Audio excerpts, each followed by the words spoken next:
இலவசமாய், அதாவது தகுதியே இல்லாத ஒருவனுக்கு தான் என்னென்னா அந்த ஃப்ரீலி கிஃப்டெல்லாம் கிடைக்குமா?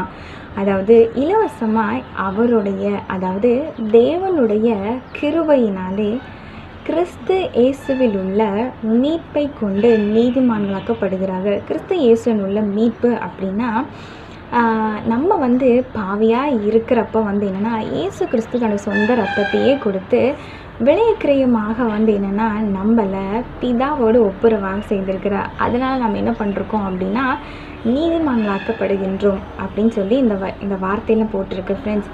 ஃப்ரீலி கிஃப்ட், அதாவது தகுதியே இல்லாத ஒரு மனுஷனுக்கு தகுதிப்படுத்துகிறதுனா அந்த கிருபை ஒரு மனுஷனுக்குள்ளே இருந்துச்சு அப்படின்னா அவன் சாதாரணமான ஒரு இடத்துல இருந்தால் கூட அவனை கர்த்தர் பயன்படுத்தி அசாதாரணமான காரியத்தை கூட கர்த்தர் செய்ய முடியும். ஃப்ரெண்ட்ஸ், நீங்கள் கர்த்தரை நம்புங்க. நீங்கள் இந்த உலகத்தில் வாழ்ந்து கொண்டு இருக்கும் பொழுது நீங்கள் நீதிமானாக இருக்கிறீங்க.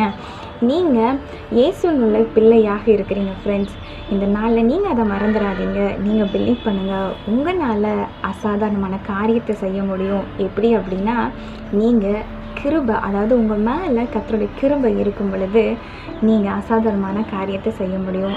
ஆமென். God bless you. கர்த்தர் உங்களை மிகவும் நேசிக்கிறார்.